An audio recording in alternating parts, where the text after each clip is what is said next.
Force journey since December to make sure it was a cross-functional team that had a balanced representation of higher ed and our pre-K-12 educators, to include teachers, principals, and superintendents, as well as college faculty and deans. And so want to appreciate our process and the fact that been opportunity to listen and learn, certainly from my perspective and Crystal's, and the opportunity to make sure that all voices are heard. So with that, I would ask Deanna if she could pull up the draft document. And I'm going to, before I open it up to others, provide an opportunity for our committee leads to share any additional feedback or suggested edits to our document. Before I do that, I do want to acknowledge that in a draft on May 5th, we did have reference to the International Dyslexia Association, and that was inadvertently omitted in drafts after May 5th. And certainly I take responsibility for not realizing that. And so to the entire committee, and we certainly had robust debate in our subcommittee about ILA as well as IDA standards. And certainly there is strong sentiment from particularly our K-12 community that the IDA standards actually provide more specific direction and guidance to our classroom teachers. And so with that in mind, it has been added to recommendation 1 in pre-service. So I just wanted to acknowledge that was edited at some point, and I did not realize until over the weekend that had occurred. So I wanted to acknowledge that up front, but I will invite Melba Spooner and Kim, if you have any feedback or any final comments you want to make as it relates to your recommendations based on feedback received since the final draft was sent last night. I would welcome your comments to the full task force. Thank you, Ann. This is Melba. I do believe you've covered in recommendation 1 the inclusion of the IDA, and then as well conversation earlier, but it still does reside in recommendation number 5, an emphasis on recruiting a diverse pipeline of teachers through developing a comprehensive state recruitment strategy. So I think those the recommendations we have currently stand as received. Thank you. Thank you. Beth Folger, I would turn to you for curriculum and instructional resources. Yes, thank you, Ann. After looking and receiving feedback, recommendation number 2, we are recommending that the recommendation be revised to read, identify, fund, and implement a valid and reliable literacy screener or diagnostic that aligns with the current science of reading and administer to all K-3 students and to 4th and 5th graders who are below grade level in reading. And if I may just clarify for one moment, the reasoning behind this is the legislation requires a diagnostic. And so in order to not be supporting multiple assessments required of teachers, we have put literacy or diagnostic there, believing that many of the diagnostics the state have used in the past have actually been screeners, but also wanting to include the language from the legislation. All right, thank you, Beth. And then finally, to Crystal Hill, the lead for the Professional Development Subcommittee.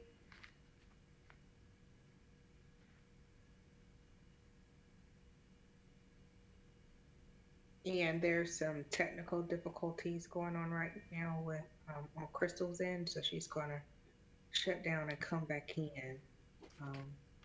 Okay, with that in mind, yeah, I just received a text that she's having to shut down and come back in. I wondered if Dr. Spooner would be willing to address recommendation 7 in professional development, and the committee will recall that this was a shift that was made in our last full meeting to shift this to professional development and out of pre-service and licensure.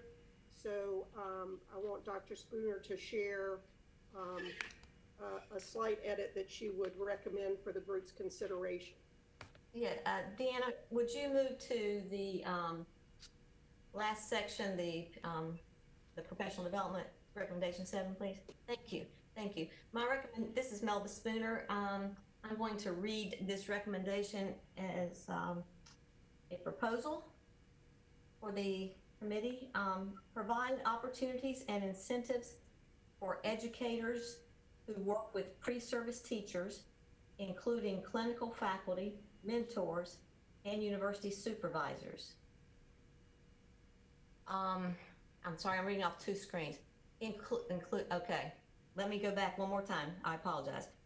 Provide opportunities and incentives for educators who work with pre-service teachers, including clinical faculty, mentors, university supervisors, to engage in professional learning opportunities to enhance their ability to support candidates' enactment of principles and practices identified within seminal and current research that result in a literacy credential. The State Board of Education should work with EPPs to convene a team of NC literacy experts. And the remainder of that reads as it is. The second part of the recommendation is to remove B and C and keep A. The rationale behind that is that this literacy expert group would develop the training modules that should cover, as reads there, the information, but then B and C fall out of that particular group's convening. A second rationale is that it's inclusive. The way it reads now, B and C include faculty teaching literacy courses, meaning those at the university level, who are currently required to continue professional development through their respective organizations, but not through training modules developed at the state level. Does that make sense? Yes. Thank you. Those are my. Thank you. So to the committee, just want to see if there's any question you have for either Melba or Beth, and then I will have them officially read their statements into the record. So as we vote, we are considering those modifications to the final draft that was sent last night. And Deanna can help me if there's a better way to do that. But first, I would like to invite questions specific to Beth Folger's recommended change and to Dr. Melba Spooner for her recommended change. I would also want to first invite Kim Winter, who was another lead for our pre-service, if she has any additional feedback prior to opening it up for questions. This is Kim Winter. I would simply say that I appreciate the clarification in the overall recommendation 7. I think it makes more clear who the stakeholders are involved. I understand the point about B and C and don't have major issues with that. I think that they come out of the work of A. I would just say earlier, conversations from other groups around the state was to include university faculty in those conversations so that they have opportunity to engage in the same kinds of professional developments that literacy specialists and other experts in the P12 community would as well. I know that that's been controversial all along as we've moved along, but it was simply an opportunity to include those folks. But I can live with the suggestion to remove them.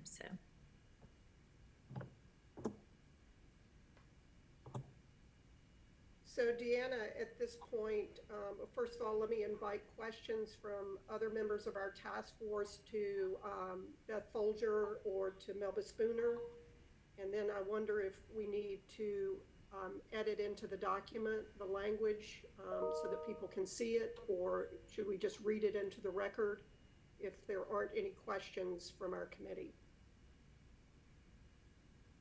This is Deanna. We're going to try to work in the background to incorporate everything before the meeting concludes. It is captured for the record as was read aloud, as it's recorded here today, but we will try to do that swiftly.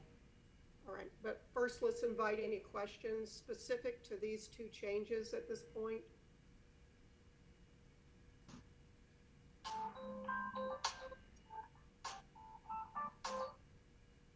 All right, I'm not hearing any questions. I just wanted to ask, will Crystal be able to weigh in on those proposed changes? I think she's just been able to rejoin the meeting, so let me see if she's available. Great, thank you. Yes, I'm here. I'm so sorry, but unfortunately I missed the majority of the conversation. I apologize.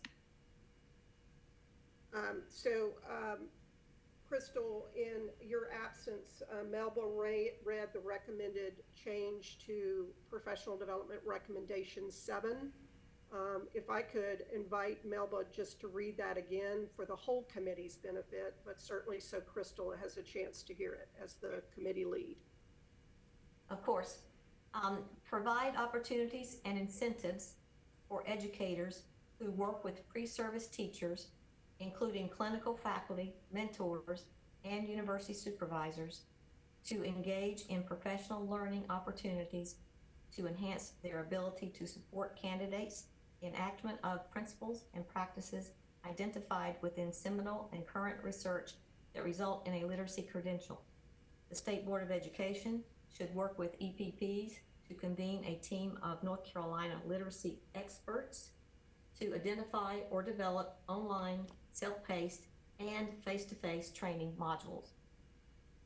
In line with that, keeping A and removing B and C. Yes, I agree with those changes.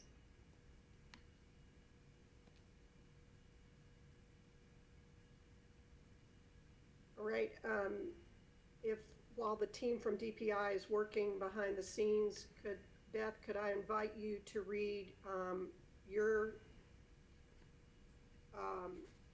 recommended changes to recommendation 2 in curriculum and instructional resources one additional time, just so the committee can hear it? Yes, Ann, and I'm also typing it into the chat so that they can cut and paste if needed. Recommendation 2 has been edited to read, identify, fund, and implement a valid and reliable literacy screener or diagnostic that aligns with the current science of reading and administer to all K-3 students and to 4th and 5th graders who are below grade level in reading. Thank you. I would invite any additional comments based on the final draft as posted last night while our committee, while our team from DPI is making the necessary edits as have been read into the record. I also am aware that Dr. Oxendine has joined us and would invite her to share any comments she would like to with the task force.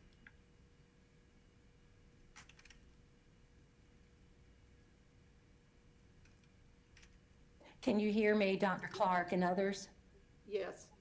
Good morning. I will not take up much of your time at all because I can tell that you have a very concrete item of business in front of you. Just to reiterate your opening comments with respect to the gratitude on the part of the board for the work that you and members of the task force have invested in this work. The next most critical step, is everyone on this call will agree, is rolling it out and getting it into EPP programs. So thank you for letting me interject a thought or two, and you may proceed. Thanks so much, Dr. Oxendine. At this time, I would ask Deanna Townsend Smith to do a roll call of those that she has present for our call today. And I would remind you that the vote is only for the officially appointed members of our literacy task force. So Deanna, if you could do that roll call, I would appreciate it.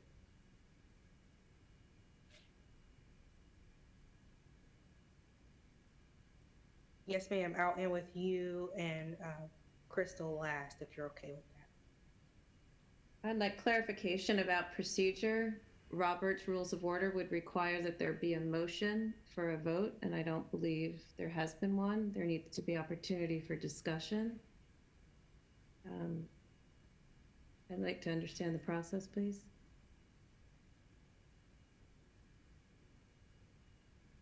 Yes, we will do the motion in the second. But we're now, just since people joined since the beginning of the call, just want to verify those who are in attendance prior to moving to that action item. Thank you.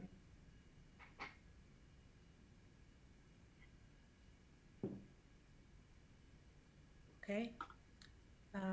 Beth Folger. Present.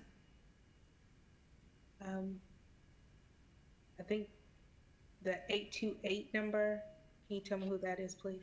Sorry. 226? Kathy Griff. Oh, sorry, Kathy. Thank you. Kathy Griff. Crystalline Goodnight. Present. Erin Washburn.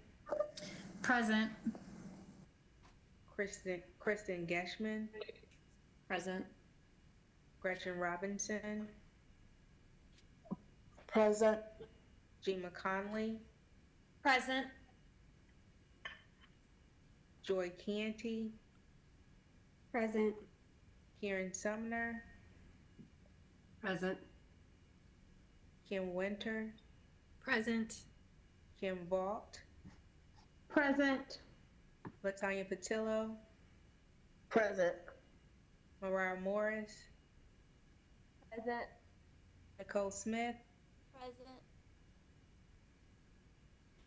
Ella Palintia.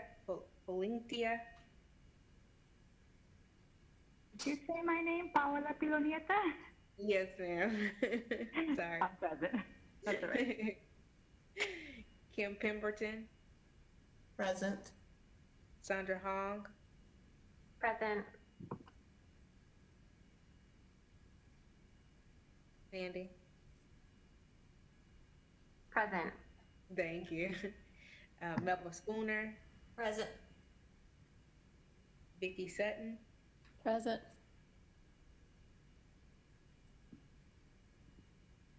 Ann Clark. Present. Beth Folger. Present. And then we have our consultants on the phone, Barbara Foreman, Laura Lee, and a host of DPI staff. Did I miss anyone? All right, thank you, Deanna. At this time, I would entertain a motion to approve the final recommendations from the Literacy Task Force as amended and also a second.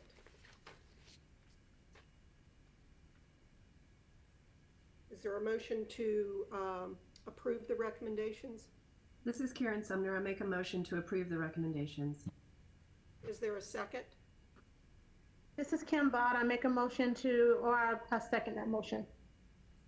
All right, is there discussion? This is Kristen Guessman, and I have put in the chat box a request to amend recommendation number 5. So the focus is on recruiting a more diverse force of teachers and educational leaders in that the secondary part of that statement is focused on the science of reading. It's unclear the way it's written that this is about recruiting and retention, and I'd request a read of that statement in consideration of the committee. Why don't you read that statement, please, Kristen? Yes, I think it, having served on this committee, more accurately represents the work of the subcommittee. Give me just one moment, Anne, I need to find it. Somebody might find it in the chat box faster than I will. I believe it reads, develop a comprehensive statewide strategic plan for recruiting and retaining underrepresented, diverse candidates to become early childhood, elementary, English language learner, and special education teachers trained in the current science of reading.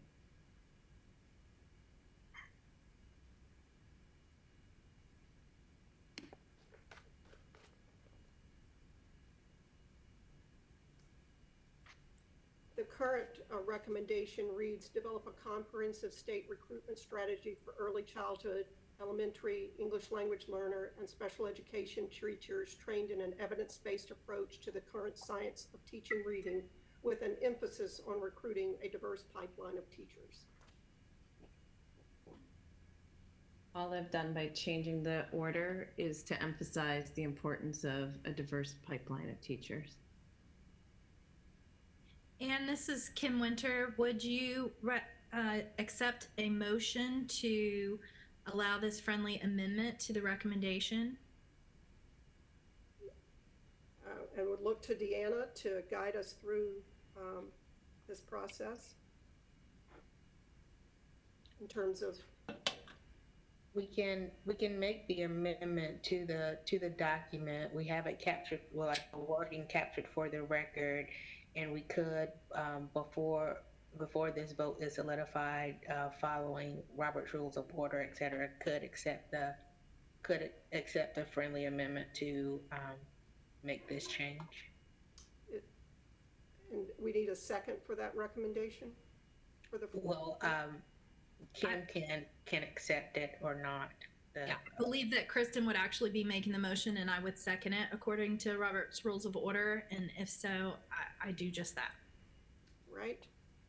All those in favor in that change, please indicate by aye.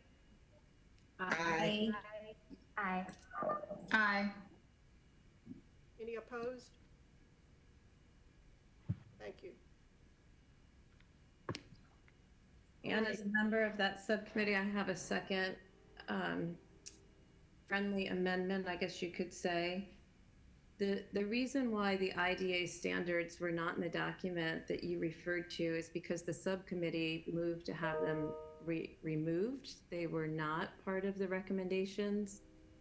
We debated it. We had taken feedback from outside of the committee and had decided to remove those standards. And I believe Kim Winter will agree that she seconded that motion, that motion previously. If necessary, I'd like to make a friendly amendment to remove the reference to the IDA standards in the reference section.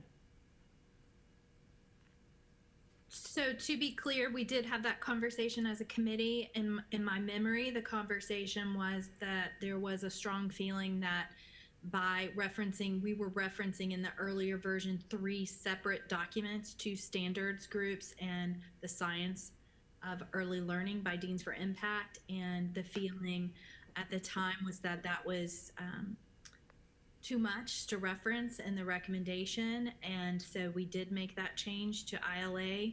However, I will also recognize since that time, there was a great deal of feedback in the second call that I was a part of. I wasn't part of both calls. There was a great deal of feedback asking for the addition of IDA because of the specificity. And then since that time, both on the Google Doc and in the chat box last time, there were a number of task force members who felt that it did provide, and as you mentioned earlier today, the specificity for teachers. And so it's my understanding that that is why there was a decision to put it back in.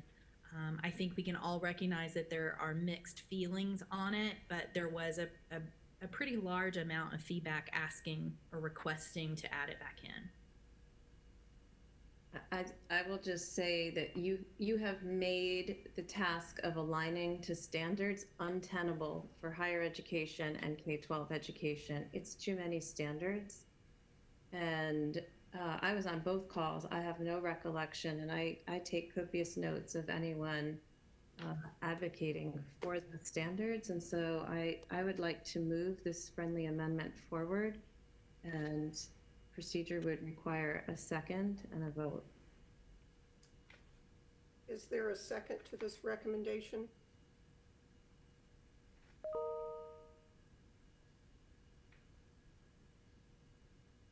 Hearing no second, this recommendation, this friendly amendment does not move forward. I will invite any additional feedback from other members of the task force, and if not, I would like to move for a vote.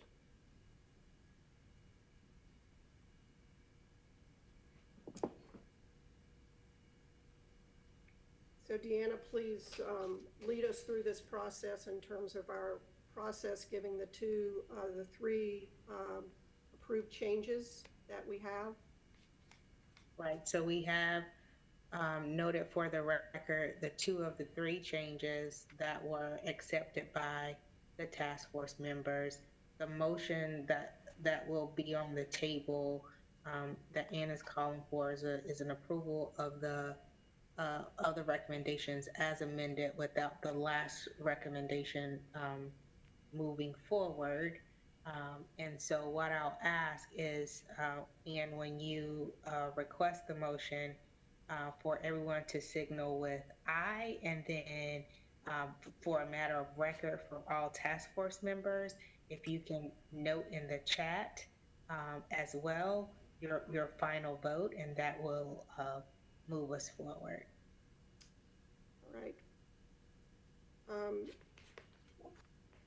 Dr. Clark, this is Olivia, if I might ask a question.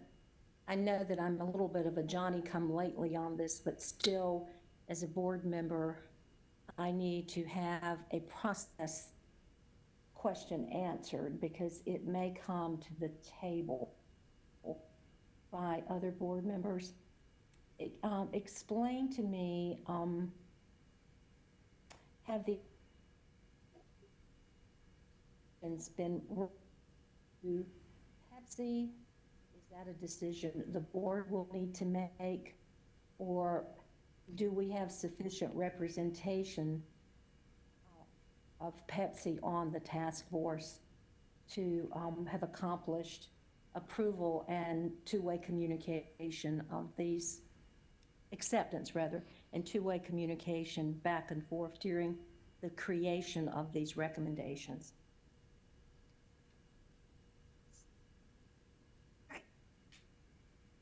This, Dr. Clark, I can answer that. This is Deanna.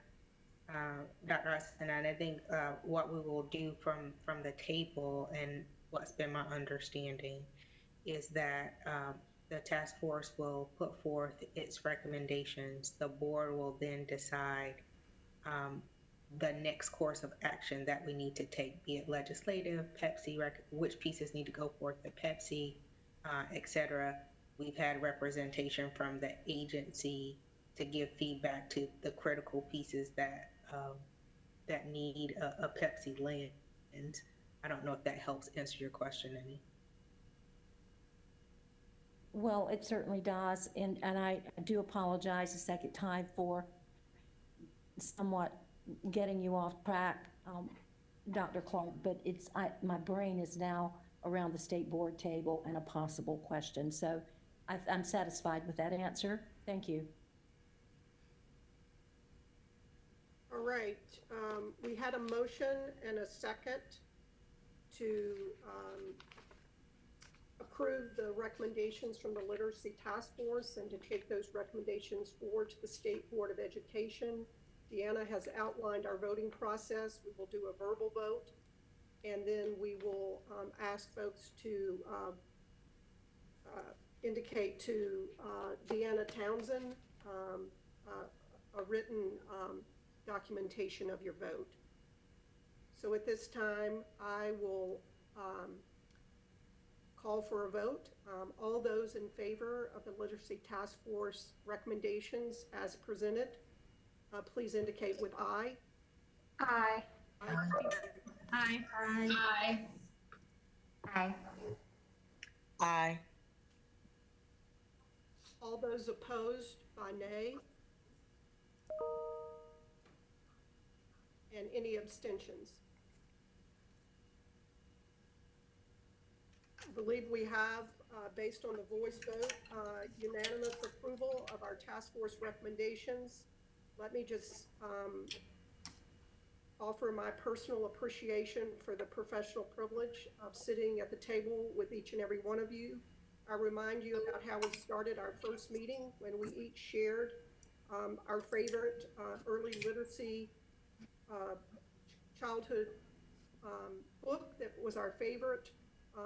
And I think the recommendations that we are advancing to the State Board for consideration on June 3rd create opportunities for children across our state to develop a love of literacy, as all of us have, and to improve the educational outcomes for our youth in the state of North Carolina. It has been a privilege to serve. I would invite Crystal to make any closing comments, and then for Deanna to close this out with any protocol that we need to be aware of in terms of our next steps. Crystal has indicated that she can only hear, so she just offers her thanks in addition to mine. I would turn to Deanna to have any guidance on our next steps. Next steps includes the presentation before the State Board with the committee leads, along with Ian and Crystal, and what we will do as a follow-up to this meeting, just to make sure we have everything captured as we have discussed today, is send out the final document just so everybody sees all the changes incorporated. Danielle was successful in getting most of the comments into the Google Doc, but just want to make sure we do that one final clean look so that everything is captured as we have discussed here today. Just thank you all for the work, the hours that you put into getting these recommendations. Despite COVID interrupting some of our work, we were able to be successful with this. So thank you so much. We, on behalf of the board, we appreciate the work and your contributions. Thank you so much. I would call for a motion to officially adjourn this final meeting of the Literacy Task Force. Do I have a motion and a second? So moved. This is Kim Winter. A second? LaTanya. Thank you, LaTanya. All in favor of the motion to adjourn, please indicate by aye. Aye. Aye. Aye. Aye. Any nays? Thank you to you all. Thank you all. Thank you.